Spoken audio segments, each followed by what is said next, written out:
We've got some Hey, fresh I'm new young Luis. talent And doing some I'm things Luis. that I know And you're you listening haven't to the heard Content before. is Profit podcast. We spent the last 4 years learning the strategies and techniques from some of the top marketers in the world on how to create content that turns into profit. And today, we are bringing them to you so you can take action immediately and start creating real content momentum. That's right, guys. If you'd like to learn more about how to turn that content into profit, go to contentisprofit.com. Yeah. Oh yeah, guys, and today, how to increase your income and free your time by pivoting online. That's right. I want to take a second and say thank you and welcome to everybody watching live today. Thank you. If you are live, comment hashtag live right below. That's right, And guys. Fonzie, do you have a sponsor today? Indeed we do. Yes. Indeed we do. Thank you for asking. Oh man, thank you. You You're want to welcome. know who it is? Absolutely. Tell me Today's more. sponsor is the Biz Bros with Content Momentum. That's and right, what that's is right. content momentum, you might be asking yourself? Well, if you have a long form piece of content just like the one that you're listening to or watching right now, and you want to turn it into value packed bite-sized assets so you can send them like little minions into social media and get yourself some new clients, then we want to help you out. So reach out at BizBrosCo on Instagram, on Facebook. That's right, guys. And please don't forget, I was trying to pull out Fonzie there. Don't forget to subscribe to the Content is Profit podcast so you know when those episodes are dropping on your phone. And follow us on social media at BizBrosCo. That's right, guys. And if you find this episode impactful, please don't forget to share it. And that's how you do it. Oh man, that's Don't pro. forget a 5-star review. Thank you. So today's guest couldn't be more relevant. For the last couple of months, the world has gone through quite some changes. Businesses have closed their doors, some others have seen some growth, and some of them have been trying to figure out how to make it in the online world. Well, today's guest is helping businesses pivot while creating more income. Who wouldn't like that, right? Well, luckily, today's guest knows all about networking online and how to make you the notable leader in your niche. I mean, do I need to say anything else? No, you don't. But here's a little extra just in case. She is a best-selling author, host of the soon-to-be-released Pivot with Profit podcast, and proud special needs parent. How amazing is she? Pretty amazing, amigo. Please welcome Master Networker, incredible parent, and Ross Geller's favorite helper, Miss Chantelle Turner. Chantelle, welcome to the show. Thank you for having me. Absolutely. Okay, I must ask before we started, so when I was writing the intro at the very end, I was like, what can I add, to bring a little laugh? And that's why I asked you if you were a Friends fan, so that, because I don't know if people is going to understand the reference of Ross Geller's favorite helper. Do you understand the Chantelle? reference? I don't think that I mean, like, obviously I know who Ross is, but I feel like the joke's on me. Oh, no, it's okay. I'm going to explain it for everybody that's out there so they know, I think some people might remember, but there's an episode in Friends where Ross, they're like moving into someone's apartment and he's helping them carry the sofa, right? And they're on the stairs and they get stuck and he's like, pivot. So since you, Chantelle, are the master of helping people pivot, right? I was like, you know what? If she would have been there, she would have definitely helped Ross Geller turn that sofa, put it in the apartment, no problem whatsoever. Let me add to this. Also, make some money because it's Pivot with Profit. Fonzie. Exactly. Ka-ching. All right. I love it. Chantelle, well, again, thank you so much for sharing your time with us. Why don't you share a little bit of your story? Because, when we hopped on that call a few weeks back, I was like, my jaw just dropped to the table. And with the crazy journey that you've been. And, from there to what are you currently doing with Pivot with Profit? Yeah, so I got started online about 6 years ago now. Got started and we kind of go back, my husband and I got married. We decided we want to start a family, had a perfect pregnancy, which was super awesome.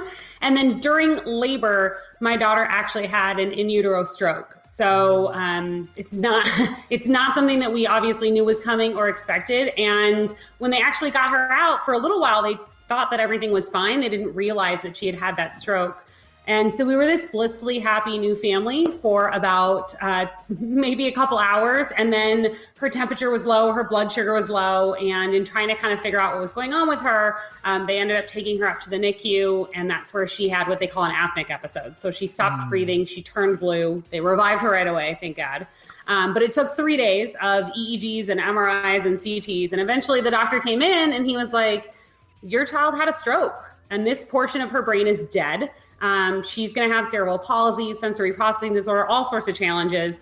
And he didn't really give us a great prognosis of what her life would be like. And so we very quickly had to just try to figure out how to be first-time parents, how to give her all the things that, that she needed.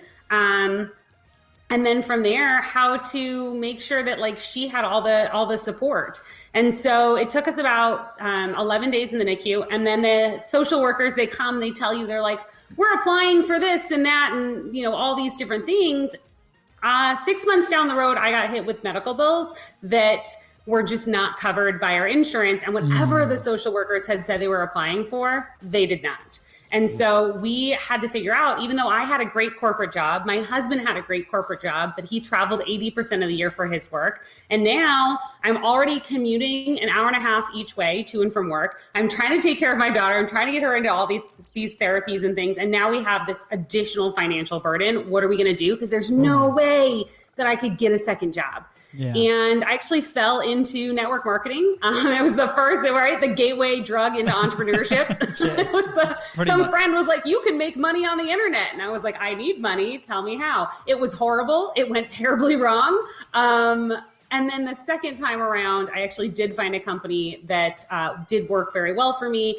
And it was that place that allowed me to kind of understand how you can use the internet to build a business. Yeah. Network marketing wasn't where I stayed, but it was definitely something that, got me online. And then I realized that the people I really want to help were special needs parents like me. So I created a community and a brand around special needs parenting called Stronger Mommy, and that exploded very quickly. I really started to understand how to network and build a community online.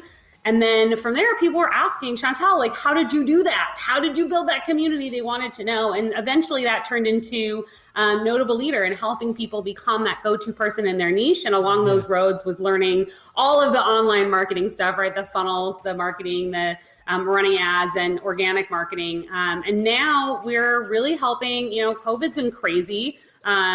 So many businesses, big, small, you name it, have struggled with everything that's been going on. And so we're really just focused on helping a lot of service-based businesses where you're trading all of your time for money, pivot online, like you said, right? Pivot with profit, pivot online, and become profitable without having to give up all of their time while still serving their customers at that super high level.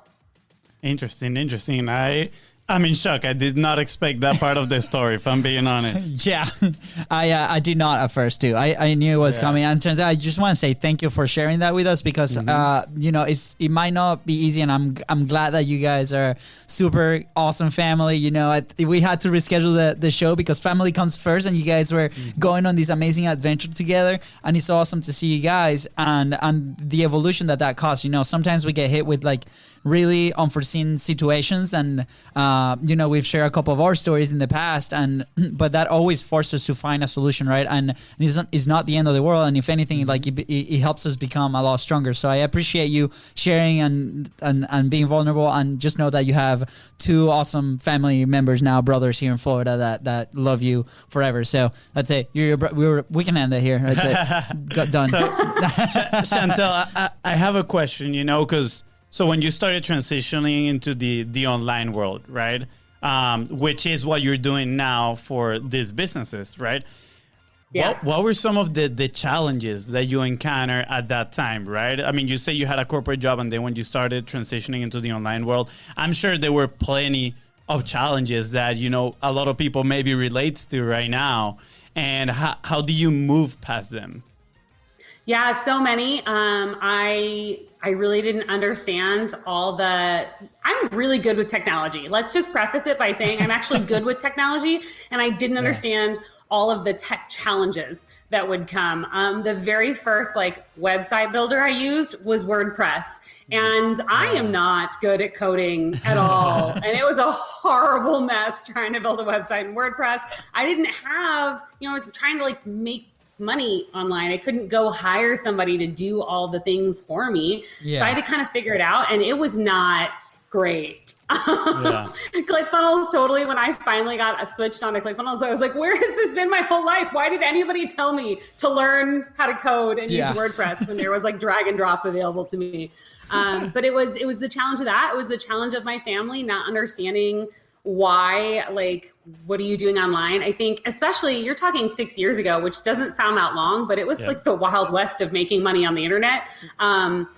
It was at a point where people thought if you make money on the internet, you must be scamming people. And I was like, I'm not, I'm not doing anything wrong. But I mean, definitely had some negatives from the family, from friends.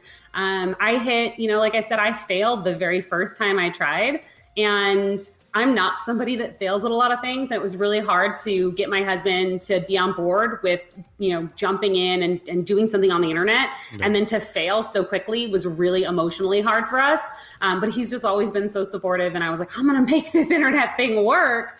It's funny. I actually continued in my full-time job and doing stuff on the internet for close to 3 years. Yeah. And in December of 2016, I officially left my full-time job. And if you had asked me prior to getting on the internet, if I thought I could be a work from home mom, the answer would have been, no, you're crazy. I'm just going to go climb the corporate ladder. And now I can't even imagine going back, because like you said, family is so important to me, but I have the freedom right now where I can work from anywhere. I can be with my family anytime I want to. I drop my kid off at school every day. I pick her up from school every day. I take her to doctor's appointments. I have total freedom of my schedule. And that is a gift, I think, that you just can never get back. You can't get your time back. So that's why I'm so passionate about it. Love it. That's amazing. I was reading this book called The Psychology of Money, and there's this part where the author quotes Charlie Munger, and he says, the goal was never to get rich. The goal was to be independent. And I think you just described it right there, right? Being able to go pick up your daughter and take her to school and, be there for your family. I mean, that's definitely the goal. So that's so exciting that now you are actually looking the other way and helping these businesses, right? That they want to find their independence, right? They want to find that freedom and help them pivot into this, how you called it, the Wild West online, which it is pretty accurate. Yeah, I love it. In the past, we've described, profit as not only money, and your example is a prime example for that, right? It's hey, is the time that I can spend with my family. For us, that's how we started it, right? We want to bring our family here. It means so much more, and I think that's a perspective change that a lot of people going online need. To make, because we came from the world of hey, look at that Lambo, right? Look at the laptop life in the pool in in whatever part of the world, and it could not be further from that. When you first start, it can be really challenging, right? And if your why is not strong enough, it will be really challenging to start making it happen. Before we go into the pivot with the small businesses and the brick and mortars that I absolutely love that you're tackling that problem, and I'll explain why. You mentioned something about a community that you were building, or that you still have it. I don't know. Do you still have it? The secret? I do. Awesome. Yeah, in fact, I published a book today. So yes, let's go. Exclusive. All right. There we go. But I think community is something that a lot of people might oversee when they start jumping in on the online space, right? Because we're so used to, obviously, we live in the real world and we have our communities and our neighbors. And, if you have a brick and mortar business, you have your members or your clients, and it's very real, right? But then when we go online, then we tend to bypass that. So Tell us a little bit more about like why do you think about communities and like why it's so important? How, like, if you want to share some secrets on how you were able to make this thing such a big thing and exploded. I wanted to say overnight, but it's clearly not overnight. Like what did it take to make this happen? Yeah, well, I wish almost that we were still doing this interview from my previous office, which we moved just before COVID hit into a new home. And now I have this beautiful clean wall behind me. I actually have doors. But prior to moving into this home and for the 6+ years that I built my business online, I shared my office in the loft of our home with my daughter's play space behind me. So literally you would have me and then you would have all of her like kid junk behind me in everything that I did. I mean, I still have the kid junk right here. Don't you see it? Okay, you're good. Yeah. And, you know, everything came from just the way that I like naturally thought that things should be. And it just turns out that happens to be my superpower. We all have those things that are so easy to us. And we're like, wait, other people, you don't do that? Like that doesn't just, so it inherently made sense to me in how to build a community. I hate to break it to most people, but there is another human being on the other side of your computer. There's a real person over there. And so if you treat them like a real person, they actually really like you back. And that was just something that I accidentally realized. I had joined, especially back, you know, we're talking 5-6 years ago, Facebook communities, Facebook groups were not the thing that they are today. Now everybody's got a group, everybody's teaching groups, like it's a thing, right? But they weren't. And I was looking to connect with other special needs parents because I didn't know, I had other parents that were mainstream parents, but I didn't have any like parent friends that had kids with special needs. I was an island. And I started joining these special needs parenting groups. And I hate to tell you this, but like women are viciously mean. I don't understand why women feel the need to tear other women down, but it is a thing that they do. And so you would think inside these groups where you could finally feel safe and supported and loved by other people that get what you're going through. Yeah. No, it was all this like hurt and hate and negativity. And I didn't like it. And I found, even though I only, at the time, my daughter was like 1 and she only has some challenges, right? She doesn't have all of them. There's a billion different disabilities. Yeah. And I was the one always answering questions and supporting people. And finally I thought, why am I supporting somebody else's crappy group when I could start my own? So I did. I founded my own group. I called it Stronger Mommies. And I just started letting people know really crazy simply. I put it out there and said, hey, I'm Chantelle Turner. I have a child with special needs. And if you're a special needs mom looking to connect with other moms just like me who have children with special needs and you want to feel supported, come join my group. And in droves, people came from 0 to 2,600 members in 6 months. Ooh. It just exploded. And all of these people were coming into the group. And I made it very clear it was a place where there was no negativity. It was all about the support. We were going to support each other. And because of that, because of all that positivity, people loved being there. I would get messages from moms that would say, oh my God, Chantelle, like I've been in this group for 10 minutes and I've made more friends here than I've made in the last 10 years in my life. Wow. Like, I was changing lives and I didn't even know those people. And so, you know, and that community is still alive and not just kicking, but like thriving today. So I do very little to manage it. And it's just, you know, it's the right group of people.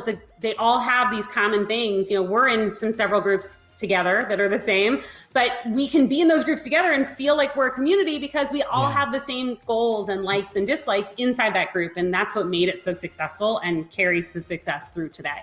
That's so amazing. I want to highlight the name Stronger Mommies. Do you think like that had to like that was like a direct, you know, jab like, hey, if you're a strong mom, you got to be part of this, right? Was that part of the strategy on building something like this? Or I'm not the best at naming things. And when it came to trying to come up with a name, I went through so many different things and I thought, you know, like every mom is incredible. Everyone has their own, every parent, like it's incredible. I would get moms that would ask to join the group because I'm very selective about who comes in. And at one point I had somebody, because I asked questions, say, I'm not a special needs parent, but I'm a single mom of 6. And I'm like, wow, I don't think I could be a single mom of 6. That takes strength. But I had to kind of lay that line down and say, as special needs parents, we're going through a little bit more than the average. So yeah, we are stronger. Yes. And that's just where the brand came from and stuck, and they love it. They have totally adopted that as their tribe identity. They love it. That's incredible. I love the fact that you mentioned that it now takes very little to run the community. I feel like it's its own ecosystem, right? Like it starts, everybody starts feeding, from each other's energy and friendship. And then they love the community so much, they want to keep it alive, right? And then you are, part of the community as well at this point, and just it just is amazing. I love it. Yeah, I think everybody needs that, right? And then when we transition on the online, that we tend to lose it, right? We tend to not have it very quickly too. Very quickly, right? And like you said, like you said something really, really important. It's like behind that screen, there's another human being, right? And it's incredible in the time that we live today that we're able to, by just 3 clicks, communicate with anybody in the world. Like we've been able to connect with people, like obviously like with you, with people in Australia, with people in Spain, in Europe, all over the place, right? And it's amazing because we can have now these amazing conversations with people that think very similar than you, and then you guys can help each other and find this support. Is this why, is this feeling, I'm like, I think I got it. Is this feeling what drives you to now help these businesses, brick and mortars? Because clearly a few months ago, we went through this crazy situation where, most of the cities that we live in completely closed. It happened to us, whereas like the entire city of Jackson were like, shut down. Most of our clients are brick and mortars or were brick and mortars at the time. They're like, guys, like, I'm sorry, like there's nothing out here. And we're like, this is not the time to stop content. This is the time that you have to build your communities. This is the time that you need to like stick by them, right? But a lot of people didn't see it that way. So is this why you guys are starting a Pivot with Profit? What's the desire behind it? Yeah, I think there's a lot of fear out there, and we have to not let the unknown fear control us. And this is definitely that lean in moment for your business where you've got to kind of like, instead of pulling back and being like, oh my gosh, I don't know what's coming next, you've got to be like, I'm going full tilt. I'm going to figure it out. I'm going to come out the other side bigger, better. Like you've just got to do that. And so everything that I've done has always been about understanding like how to build that community online, keep connected, serve my customers at the highest level, but also not give up my time. It's one of the things that a lot of my clients, when I work one-to-one with people, they think that I'm a little bit crazy when we first start working together, because I work pretty much as if I worked like a regular 9-to-5 job. I drop my daughter off at school, and at 8 a.m., I usually give myself an hour to kind of, social media, whatever. And then I work typically from like 9 to noon. I take an hour-ish to eat my lunch. And then I come back and I work 1 to 3, and then I go get my daughter Monday through Friday. And I don't work evenings and I don't work weekends. And people think that that's nuts. They're like, how? Like, right? Most entrepreneurs are working like 80 hours a week. They're like, how are you doing it in 30, Chantelle? I'm like, because those are the rules I set. It's not some magic game. Like I set those boundaries, I set those rules, and I just make sure that I get the stuff done that I need to in that allotted amount of time. And so I became really passionate about this because I see so many offline brick and mortar business owners, small, medium, even large businesses, that they started their business, right? They founded their business because they didn't want to have somebody else telling them what to do anymore. They wanted to probably make an impact in their community. They were passionate about the business that they started, and they wanted to have more time to be with their family, to give their family better lives and all this. And at some point, something happened, and now the business runs them. They're a slave to their business. They're a slave to their customers. If their customer needs to come in on a weekend, they're probably going to come in and show up. Like, they've got to be there. And so I thought, how do we help these businesses pivot online, still be able to keep some of their in-person customers, but especially with what's going on right now with COVID, like how do you still maintain that customer support, serve those communities, right, that you've built, and actually grow your business in a way that doesn't have to take up like not just more of your time, but can actually take up less of your time and energy. And so that's really where it was born. And I am super passionate about it because I will not defer my life. I will not give up my family time for my business. Not to say that I've never made an exception, but it's super rare. And I wish more people would take that into account and just, stop trading all of their time for money. Absolutely. Yeah. I love what you said about boundaries and rules for, even for your own business, right? Because, I feel like we probably still are in that place where we need to set those, right? Because sometimes we find ourselves working way too much, way too long, right? And then it's like, okay, no, we need to figure how to do this, right? Because we cannot, it's going to get to a point where probably we won't be able to keep doing it 8 p.m. every single day, right? And I do think there's a place for, yes, like working hard. I think working is smart is key there. But there's certainly some time where you have to, put the metal to the pedal. What is it? How it's called? I don't know. The pedal to the metal, something like that. Yeah. But then at the same time, if you neglect, right, putting these boundaries, it can get out of control pretty quickly. Yeah. I love, Chantelle, how this came out of a problem that, you experienced not only like maybe at the beginning, but like around you, like you saw that where a lot of people like were experiencing this thing and you're like, how can I help them? Right. And to the core, we talk obviously about content, but we've been chatting a lot with entrepreneurs, mindset, a little bit about everything. And it comes to that, like, how can I help my audience? And in this case, how can I help my potential clients, my clients, right? My dream people that I really want to work with. And it comes from like crafting that solution for them. And I think what you're doing is wonderful, because I was that studio manager that I didn't own the business, but I certainly, like, the business certainly owned me. Like, I was there for a long time. And Fonzie laughs because, I was there at 5 a.m. all the way to 10 p.m. some days. And it was kind of crazy. And part of it is because I really, really enjoyed where I was. But at the end of the day, like, we have to establish those rules, because it's not me. It's like also my family, right? My wife was like, where the heck is Luis, right? Like, I've gotten used to not seeing you. I'm like, no, that cannot be like that, right? And even now, we got to figure that out. So what are some of the challenges, right, that you see with like business owners right now, other than that, the business owning them? What are some of the biggest things that you see around the industry that maybe, with a few tweaks, they can move the needle and make sure that, they take back their time? Yeah, I mean, it's funny. We actually, we were kind of looking over some businesses, doing a little bit of an audit. And some of the things that we were noticing that's pretty consistent across the board, especially for service-based businesses, is when, like, let's take a hair salon, for example, just to make it simple. As they're looking to, how do I bring in new customers, or how do I charge more? How do I increase my profitability? Things like that.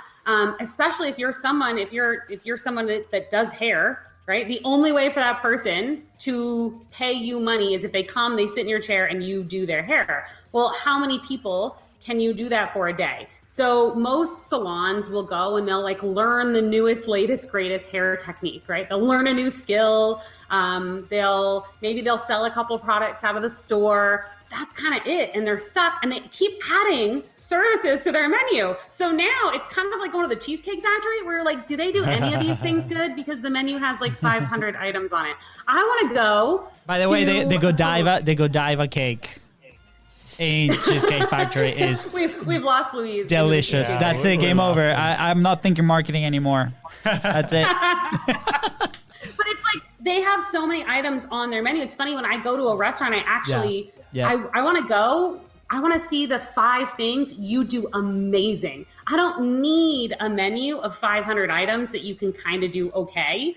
Like, do 5 things amazing and be that very specific type of thing, of menu, of whatever, because those dream people will come. And if you look, whether it's a restaurant or a salon or any of that, the people that can charge the most, that have the most success in their business, that aren't trading all their time for money, are those ones that have niched down and said, okay, well, we only do this specific type of hair extension here. Right? Yeah. Or we only do Italian food, and we only have these 5 items. Now, does that mean that like people that don't like those items can't come to your restaurant, or people that don't need hair extensions can't come to your salon? It does. But it also means that if you can specialize in those things and you're incredibly good at them, that the right people will come to you and happily pay you more for better service, better results, right? Better food, whatever it is. Yeah. And that's just one of so many things. I think people are just going about it wrong. They're looking to like expand instead of hone in on that specific thing that you're really good at. And the other thing they're doing is they're not leveraging the power of online marketing. They're not collecting what we call leads. And people out there in brick and mortars, these service-based businesses that are offline might not even understand what do you mean by leads, but literally like maintaining an email list, building a community around your brand online where people I see it a lot in online businesses. They build a community and those people continue to support. They promote the products for free, right? They're just happy to share about how amazing that stuff is. And all of these offline businesses are missing out on that because they don't even understand how to create that community and that service online. Wow, that's amazing, and I love the first thing you said about doing 5 things amazing, right? Instead of having the whole Cheesecake Factory menu. And it reminds me of, I think it was Bruce Lee, right? That it says like, I don't fear the man that has practiced 10,000 kicks one time, but the one that has practiced one kick 10,000 times. And it goes down to that, to like be a part of a niche, right? Be that niche, be that expert. And I'm actually extremely happy that when we came into the online world, we came through the ClickFunnels community, right? And I say this because I've seen so many business owners that they start their businesses of their passion, which is absolutely amazing, don't get me wrong, but then they don't know how to market their business. And they are in that position that you're explaining right now, where they're like, okay, I have an awesome restaurant, now what? Right? Like, where's the people at? Like, I build it, why aren't they walking in? It's like, well, you got to do some other stuff, like you got to promote your business as well. Yeah. And so that's what I'm saying. I'm glad we came into that ClickFunnels community at first, right? That direct response marketing, because I feel like we got that first. We're like, okay, let's learn to promote, right? And then it was kind of like a waterfall. We started learning, okay, what are we passionate about? Okay, now we can build a business about this, but we already have the skills that we need to promote. So I think it's awesome that you're bringing all those like skills that they need into people and telling them, hey, this is what you need to do. This is what you need to focus on so you can move your business forward. And don't just open your arms and wait for people to come, especially like in this time right now where it's probably even more challenging, way more challenging. Yeah, Chantelle, I can totally see, 'cause when you said the difference between expanding and honing in, right?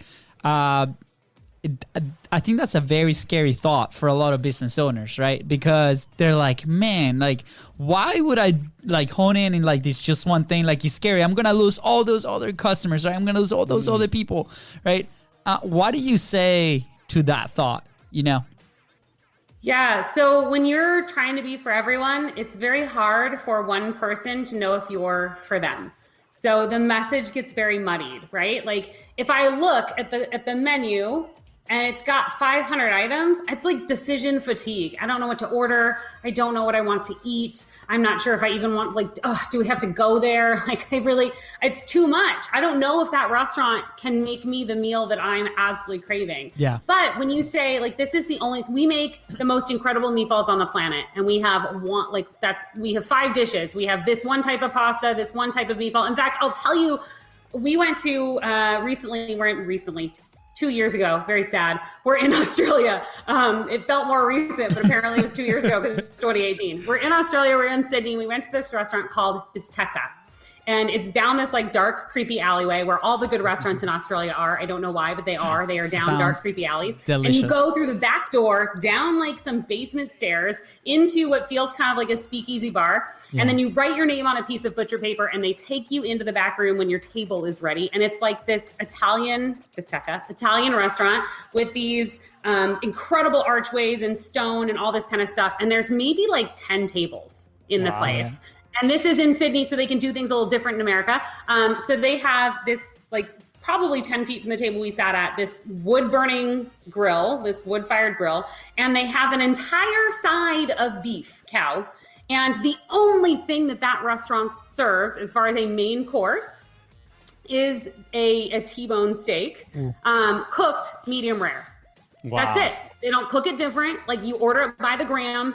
The guy literally like knows if you're like, I want 700 grams. He's like, I know about what that looks like. Saws it off, the giant piece of meat in front of you, right? Again, other country, not America. Saws it off, okay? Then they bring it to you to make sure you're happy with it. And then they cook it to how they want to cook it, to medium rare. They season it how they want to season it. And then you can pick a couple of sides. And I think they only have like 5 sides. It's by far one of the best meals I've ever had in my entire life. And an experience that I'll remember forever. And one that I was happily like paying extra for. Yeah. So okay, if you don't eat beef, if you don't like your steak cooked medium rare, if you, this, that, and the other, like then that restaurant's not for you. But I will tell you that place had a line and a wait every single night of the week. They were busy from the moment they opened till the moment they closed. Because there's so many people in the world. You don't have to be for everybody. Yeah. You just have to be for that right person. This is awesome. And I know, Fonso, you want to dive into something here real quick? I just wanted to share a phrase, a cool phrase. Okay, hold on. Let me talk first. You got it. I got it? You got it. Thank you. No, I lost the thought. No, I'm kidding. I absolutely love this because we were actually in a conversation earlier with our team about a batch of content that we're creating for this client, right? And they're coming from a world where they're used to see content as for everybody, right? And we're now trying to change the perspective on content is the filter, that you need up front to attract that dream customer, right? So we should be okay with having people not, listening to our content, right? Having people not watching to our content, because what does that mean? That means that the people that watch it, the people that listen, the people that consume that content is going to be your dream client, right? So it's easy to identify. It's easier, right, to identify. When we change that perspective, it's amazing. We started to have amazing conversations that led to relationships, that led to clients, that led to a bunch of positive things. And what you're explaining right now is that thinking with the product itself, with the service itself that the business does, right? So instead of doing a ton of stuff and just market to a ton of people, and we fall into the convincing side of things, right? I got to convince you to come do this. I got to convince you to come and choose like all these options, right? It's like, I got this. If you like it, awesome. We can be friends. We can have an amazing relationship. If you don't like it, that's okay. We can still be friends. And there's other options out there. And then when you decide to do this, right? And that's the exact experience that I had when I was working in the fitness industry, right? We were having all these conversations with people that maybe show a little bit of an interest, and then we were trying to convince them to go into this thing because they were not ready. What about, should we talk to the people that actually want the product, right? And sometimes because we're so busy trying to convince the people that we think they need the product, then we're not providing the best experience possible for those who want it. And I think, that story that you share is amazing. We actually have a restaurant here, was actually a bunch of food trucks called Mr. Taco. That's what they do. And it's delicious. And they've opened like 9 food trucks, and then now they just expanded into like restaurants, and they're opening like 3 more, and that's all they do. Like, it's like 3 types of tacos. That's it. And it's delicious. They're so good. They're so good. They're good tacos. Well, now I'm hungry. Yeah, right. Now I'm hungry. I think when you are able to realize that like it's better to find the people that are swimming towards you instead of convincing people that are swimming away that they need your thing. Like, if you've convinced, even if you're really great, like I'm a pretty decent salesperson, I could probably convince somebody to buy something. But that person, if they have to be convinced, their commitment level to the thing is so low. So Luis, to use your example of like the gym, right? If I'm not somebody that wants to go to the gym, I really don't care about my body. I'm not really that concerned about it. I think I look fine at any weight, like this, that, and the other. And I happen to be walking by your gym, and you happen to be a good sales guy, and you convince me to come to the gym. Every single time I come, I'm like, I really don't want to be here. Really don't want to spend this money. I wonder if I can cancel. Like, I'm not, It doesn't matter that you got me in the door. Like, I don't want to be there. But if I'm the person that's like, man, I got to do something about my body, and these guys are the ones to do it. Like this gym, I'm excited to be here. I'm going to be the first person at that door. I am ready to show up. I'm going to work hard. I'm going to get results. And at the end of the day, that customer that wants to be there is 1,000 times better than 500 customers that kind of wish they had not been convinced to show up. Absolutely. I mean, think about the back end on the business, right? Like if we, as salespeople or like people, let's say a business owner, right? We're always sometimes concerned about that initial sale. It's like, hey, they're coming in and I got to convince them because like that's the one that matters. But let's say you talk memberships, right? Monthly memberships or visits. If you're a restaurant, recurring visits, every once a month or whatever.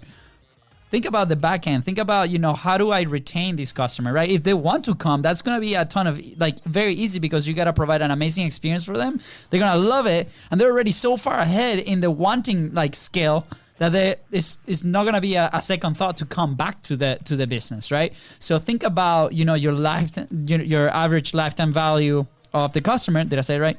Good job. Yeah, I always mess that one up.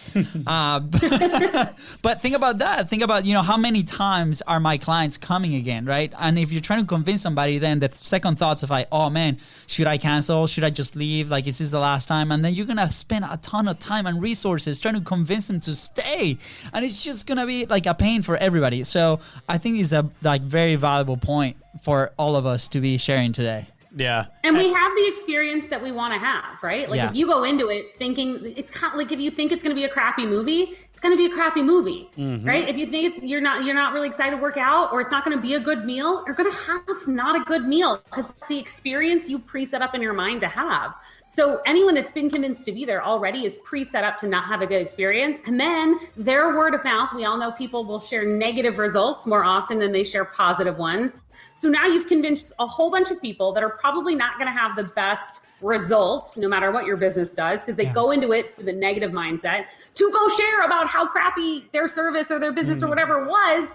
When if you'd just gone with the people that wanted to be there and really focus on over delivering to them, their word of mouth would have been so positive, and you would have had an overflow of really good customers. Yeah. That last part right there, we've addressed this plenty of times, and it's perception, right? And we usually talk about it from our side, right? Or perception. For example, when COVID hit, right? My brother and everybody, all the businesses called and canceled. My brother was like, "Oh no!" And then we're like, no, it wasn't not just like, oh no, it was like massive freak out. Him slapping me twice and like telling me to go walk it off. Yeah, pretty much. But it was a matter of perception, right? We're like, you know what? Like, we can either see it in the negative side, or we can be like, look at the opportunity, and all the time we get back, what are we going to do with it? Yeah. And it's the same with customers. Like you're saying, they come with already a perception in their minds, right? How they're going to live this experience, if you want to put it that way. And there's a point that I wanted to kind of like refer back a little bit, and it's about niching down, right? Because I love this phrase, you can do anything once you stop trying to do everything. And I want to tie that to people paying extra, right? You said when you were telling the story of the restaurant, you were so happy to pay that money because the experience was absolutely amazing. Well, guess what? When you specialize in one thing and you're really good at doing that one thing, people are going to pay more money, right? And the other thing is, I remember that, I don't know why I've never, like, this is something that marked me. We used to consume a lot of Grant Cardone's content, right? And I remember he said the three ways to make more money is selling to more people, raising your prices, or selling more to your existing clients, right? And I always was like, okay, but like imagine raising your prices. Wow, that must be difficult, charging more. A lot of people have a very hard time with that. Well, guess what? If you're specializing in one thing and you're absolutely amazing at doing that one thing, people won't care to pay more, because they know that actually helps their perception that is going to be an even better experience, right? Than if you have, again, the Cheesecake Factory menu, and they're like, okay, well, I guess I paid like half of what I will pay over there, but now they have doubts in their mind. Is it going to be good? Is it, So I love it. I love where you come from and how you're helping these businesses transition, and not only transition, but like be better at business. Yeah, and here's an example, Chantelle. Like, I think like going off of that, you mentioned the restaurant thing, but on the online side of things, like maybe a couple weeks ago, we were looking for somebody to do an animation to the intro of our show, right? Which is coming at some point, right? And we're like, we want like these, pixel little dudes, fighting and doing thing and whatever. So we're starting to find out how much would it be to create something like that, right? And we ended up running with somebody that, like, the animation, the 1 minute animation was like $3,000, something like that, right? Was that the guy? I don't know. Yeah, I don't remember the price. It was an animation, but it was something like that, where like he could sell one and then he would be good to go for like the month, right? And we're like, that's insane. Like, but then thinking about it, it's like, that's what he does. That's his thing. That's his craft. That's his craft. Yeah. And he sold like those animations to like Will Smith, for example, right? He got a shout out for him. Like, it's insane. And because his positioning is that, like, he is the to-go guy for that kind of animation. Something very, very specific, but he still lives from that. And it's amazing, right? Because once it's your craft, he enjoys it. You could really tell that he's very passionate about that. And, going back full circle to the businesses that you're helping, probably more than likely those owners are very, very passionate about the product that they're selling, the services that they're selling and providing. They're probably very passionate about that. So I think this episode is like full #golden boulders. Yeah, it's been plenty. like super awesome. Like Yeah. I just very passionate because I come from the industry and I feel the pain. And everybody that's listening that has a brick and mortar, please go and check out People for Profit, connect with Chantelle, because what they're doing is amazing. Why do businesses struggle to pivot into the online world? Do you think it is they're thinking they're adding more to their plate? Why is it that they are offering resistance to going into that space? Yeah, I think it's a few things. I think there's a fear of the cost. Like there's this thought that getting on the internet is going to be expensive, right? We hear about how expensive it is to run ads. Although realistically, like if you take like a billboard price and you put that money into Facebook ads, like you got gold because it's so much cheaper on the internet. But I think there's this like false perception that it's going to be hard. It's going to be techie. It's going to be scary. I have to go learn a whole bunch of new things. It's going to be expensive. I don't have time. Yeah. Like all of these things. And instead, it's like you can hire the right people, the who's, to figure out how to do the things that you need to do, right? You guys said, like, it's not like you thought, oh my gosh, I need this animation. Let me go watch 50 hours of video content on YouTube on how to make the animation that I see in my head. No, you're like, okay, well, we can just go pay somebody because our time is worth more than the money it would cost to pay the right person who knows how to do it. That used to be old fancy. That used to be old fancy right there. I would go into YouTube and be like, I'm going to learn this thing. And now I'm like, oh man, who can do that way better than me? Absolutely. Well, I'm guilty of like, if I know how to do it, sometimes like, oh, I just know how to do it, so I'll do it. But I mean, I could get lost in a funnel build for like 6 hours. Yeah. And it's not that it's hard or that I don't know how to do it, but it's definitely not the best use of my time. Right? Like you think I'm like, oh, I'll just pop in there for 20 minutes. And then 6 hours later, I'm like, where did my time go? So it's better to hire somebody because I can leverage my time in better ways. Even the person that you're talking about, maybe he charges this what seems like a high amount to build this animation. But if he is like the go-to expert in building those animations, there are other people that will want to learn that skill. So when he's ready to up-level his thing, maybe he doesn't want to start charging more, or he's kind of maxed that out. Now he can start charging for his knowledge, his skill, teaching others, certifying people to do it under his method of how he does it. There's like, the internet leaves this world of absolute, like, I don't know, open possibilities to do absolutely anything and everything and to leverage your time. It doesn't have to be hard. It doesn't have to be scary. It doesn't have to be complicated. And realistically, so many businesses are stuck out there going, well, my business works. Like right now, I have enough customers. I have a good flow. I understand what I'm doing. Like I show up, I work my hours. It is what it is. But you can't continue to work 50 hours a week, every single week for the rest of your life. What's your family going to do if you get sick or if you're not able to go to work anymore? What happens if COVID hits and now all of your brick and mortar customers, they can't come into your building, right? So it's like, stop worrying that trying to do something new is going to take away from the stuff you're already doing. You've got to be new. You've got to be fresh, and you've got to be ahead of the people because most businesses are moving that direction, and you don't want to be the last one to show up. Yeah. It's that's a scary thought. That is. And I think there's so much opportunity, like we chatted about this before. There's so much, and there's a lot for a lot of people out there. We in our space, we know about a lot of people that do content, Well, guess what? Each one of us does it in a very different way, and it's okay, right? And we're gonna talk to the right people, and we're gonna connect with the right people, and we're partnered with some of them, which is amazing. And in a world where if we don't think and be proactive on this relationships things, and like how do I stay current? How do I improve on my skills? How do I hire and find the who's right are gonna help me do this, right? It's a very scary world. Yeah, earlier this morning in the Slack channel with our team, they're editing an episode where we were actually talking about them and referring about them, right? And they were like, oh, like this is so cool that you guys like mention us and everything. And I started thinking, and I'm like, you know what? Like what we do would be impossible if they weren't there. Right. So like a lot of people start their business for one reason, and then they get consumed trying to do everything else. And then I feel like they lose a little bit of themselves because now they're not doing what they wanted to do. Right. And it's the same. It's the same as soon as you transition online. I feel I had the perception at first, a few years back, right, that I was going to sit on my couch, press a few, the keyword right there, and then it's like money is going to start popping out of the screen. And it turns out it's not like that. The more time I spend, learning about this, I realized that it's actually very similar to real life, where you still have to, maybe virtually shake hands, get to know people, build relationships, put people in key places inside your own business so they can take care of this stuff.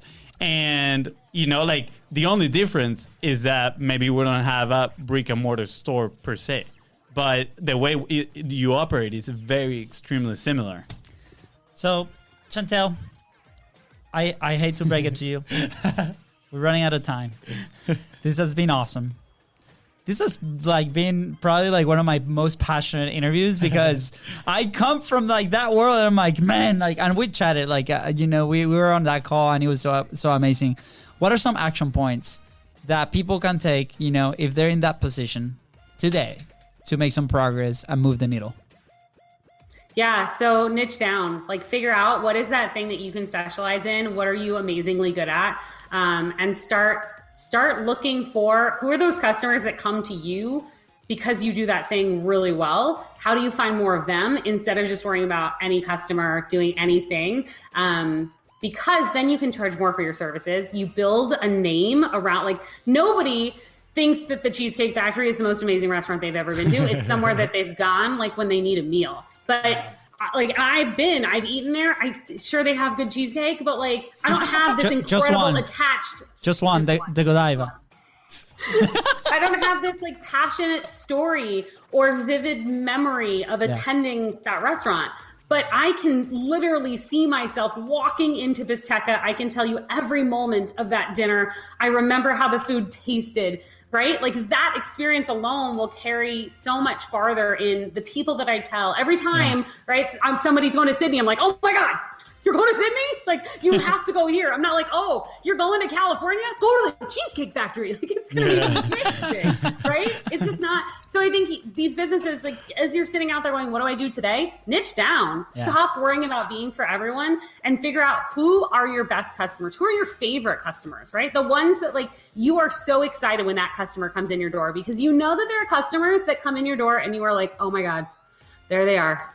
They're here. Oh, I can't believe that we have to deal with these people. So stop dealing with them. Yep. Love your job, love your business, love your customers, and niche down. And that's really, I think where everyone should be starting. Oh, so good. Yes, hold on. There you go. Yeah. And also a gong moment, because massive golden That folder. was awesome. Thank you for sharing. Standing ovation from the audience. Yes. Here at the studio. Chantelle, we know, you've been in the online space. You said 6 years. It's been a crazy transition for you. Amazing what you've been able to build and continue to do. Mm-hmm. And we're so excited to continue to see that growth and hopefully be a part of it somehow. And where would you be if you did not publish? Where would you be if you did not go online? I would still be working a corporate career, commuting 3 hours a day, miserably. It was awful. It was not good. I was exhausted. I did not have the energy to be the amazing mom to my daughter that she deserves. My husband and I we used to have tone of voice arguments because we were just both tired. You've had those, right? Where you're not really arguing about anything except the way that somebody said something. Pretty much. It's mainly my wife about my accent, but that's okay. No, I'm kidding. But yes, we've had those discussions. Yes, absolutely. So, God, I love my life. And I love that at 35 years old, I want to be here forever. But if today was my last day, I know that I am living every single day the best of my abilities and enjoying life. It's okay that I got to do the things I wanted to do. I didn't save something for tomorrow. So amazing. That's awesome. Thank you for sharing. Yeah, appreciate it. We've mentioned it today. We're gonna mention it today. We mentioned it before. We asked that question for us because we believe in publishing. We believe publishing has changed our life, has changed everything to the better in the last 8 months, which is incredible. It helped us build a business, build a team, And so thank you for sharing your perspective. Build connections, Build like connections, relationships, friendships. meet people, man. Like it's so awesome. So I encourage everybody out there that's listening, please go ahead and start, dabbling into publishing, content creation. Use it as your filter. See like who's the people that are responding to you while you're niching down, like Chantelle says. Try it out, put it out there in a Facebook Live. It doesn't have to be complicated. And then see who comments and then invite them into your business. So easy. Start having those conversations, guys. Chantelle, thank you so much. How can we find you? Where can people connect with you? How do they find out about the summit? Yes, so you can find me on Facebook, Chantelle Turner, and people like to make the joke, like, if you wrote a book, you'd be a real page turner. And well, I have books, so you can make the joke and remember who I am and enjoy it. Married into that one. But and then you can go to pivotwithprofit.com. So we are holding a virtual online live summit/event coming up on November 7th, and where we are literally going to walk you through exactly how to pivot your specific business into the online space profitably without having to stress over all the tech, all the costs, all the fear, all the headache. Like, how do you take your exact business, pivot it online, and be profitable very quickly? So pivotwithprofit.com. That's amazing. I want to encourage everybody to go to pivotwithprofit.com and sign up right now. Yeah. It's a bit like Ross Geller trying to pivot and pivot and pivot. Pivot now, guys. Come on. Let's go. I know, Chantelle, I know your husband's going to love this, so hopefully you can show it to him and he'll have a laugh. Awesome. Chantelle, thank you. Don't leave. With that being said, thank you so much for tuning into the Content is Profit podcast. Go ahead and subscribe. Smash that subscribe button and follow us on social media at BeastBrosCo. That is right. And if you find this episode impactful, which I am sure you did because Chantelle was awesome. Amazing. Don't forget to share it and leave a 5-star review. Thank you. Bye, guys.